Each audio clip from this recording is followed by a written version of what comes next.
Hello everyone. Today we are going to look at how to find the zeros of a function using Newton's method.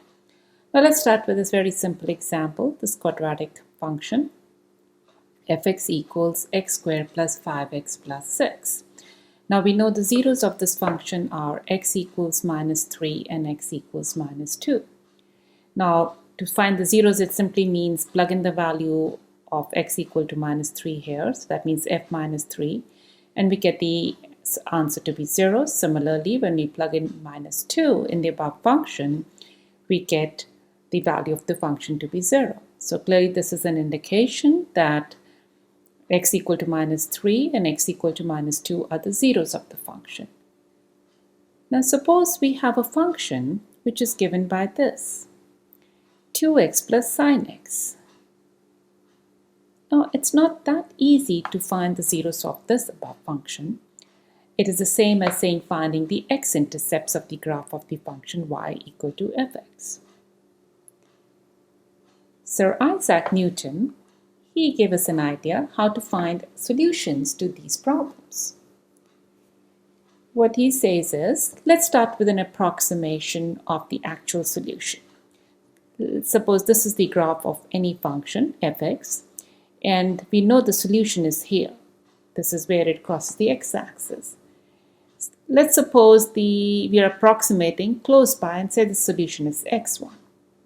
We would like to have a much better approximation than x1, closer to this value.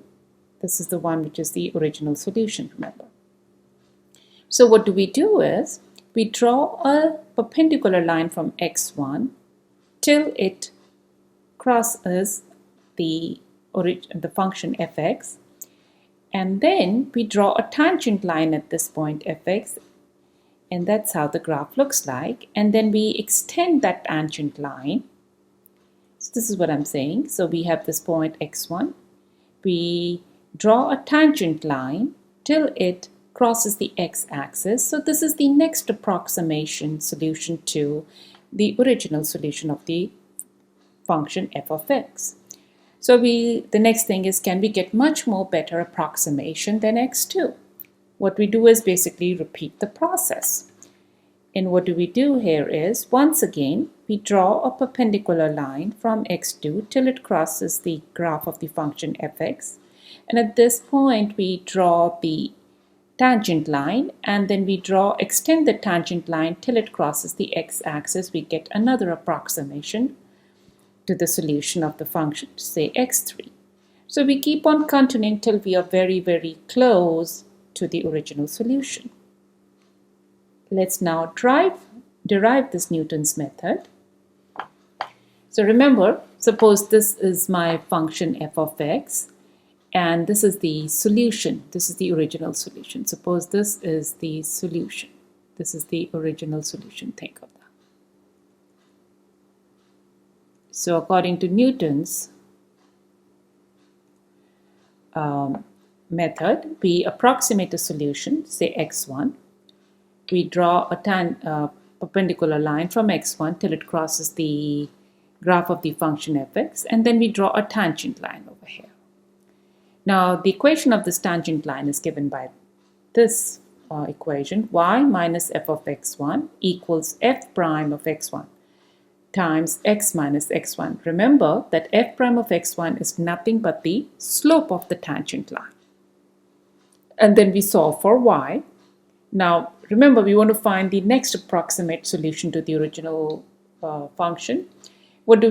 Is we take the tangent line and see where it crosses the x-axis. What it basically means is, put y equal to 0 over here.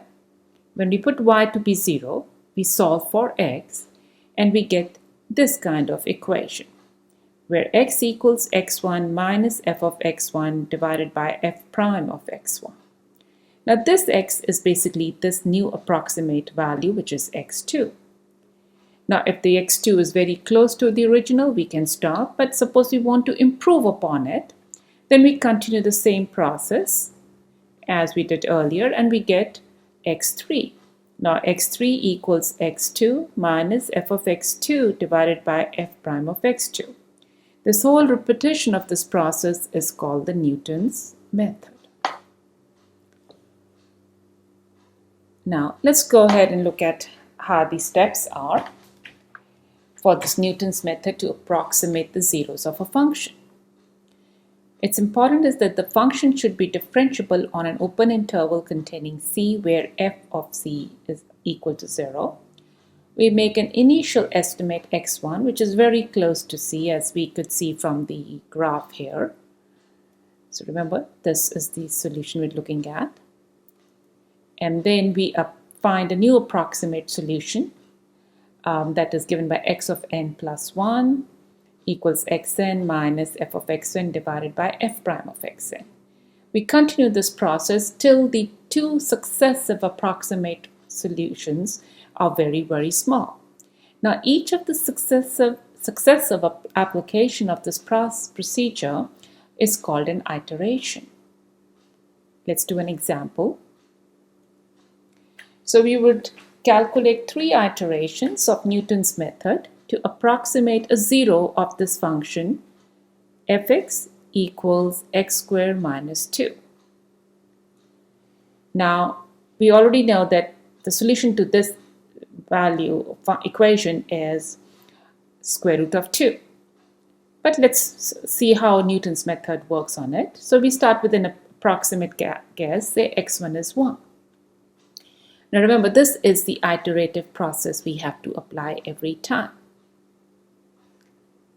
So we need the derivative of the function for fx equals x squared minus 2. It comes out to be 2x. And then we just keep on applying the formula. What I normally do is I create a little table here. Now I'm going to just show you how the process is. So remember, fx is x squared minus 2. This is the initial value. x1 is 1. F prime of x is 2x. So the first time we start this Newton's method, we have the first column representing how many times we are going. Then the second column represents the approximate solution. We start with x1, which is 1. And then we find f of x1, which is f of 1, which we get the value to be minus 1. Then we find f prime evaluated at x1, which is 2 here. And then we go ahead and find f of 1 over f prime of 1, which is minus 1 over 2 minus 0.5, which is shown over here. And then finally the next approximate value, which is x1 minus f of x1 over f prime x1, I'm talking over here, which gives me the next approximate value x2, which comes out to be 1.5. Now we would like to have a much better answer than that, so let's go ahead and continue this process. Now remember, we got x2 to be 1.5. So the next iteration, this is my x2. This, guys, is my x2. So we find f of x2, which is 0.25. Then f prime evaluated at 1.5 is a 3. And then f of 1.5 divided by f prime evaluated at 1.5 gives us 0.0833. And then we get the next approximate, which is x3, 1.41667. Now remember, we have to do 3 iterations according to the problem.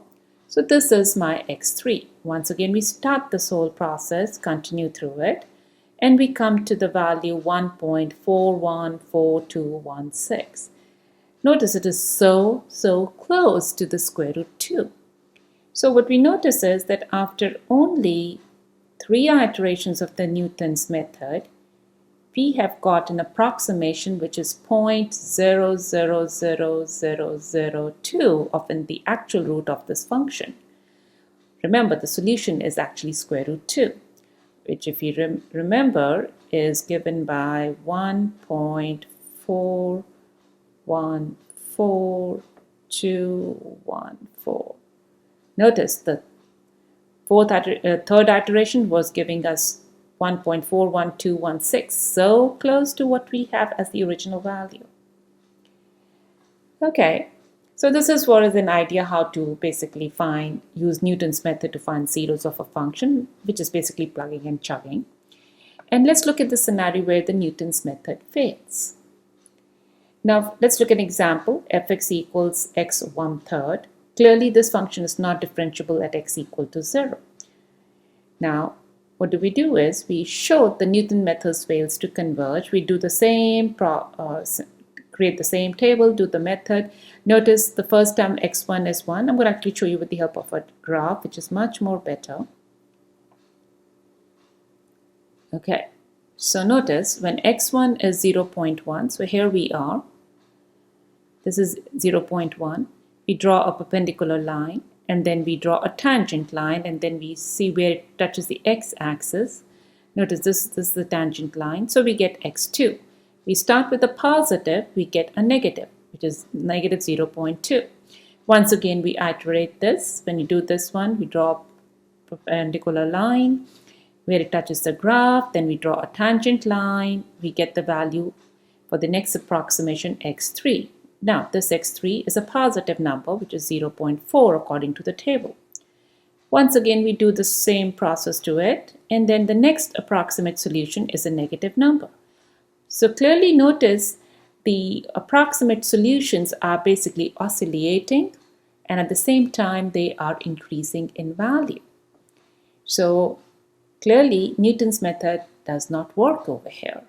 The above table in the figure indicates that the approximate solutions continue to increase in magnitude as n tends to infinity. Thank you. See you later.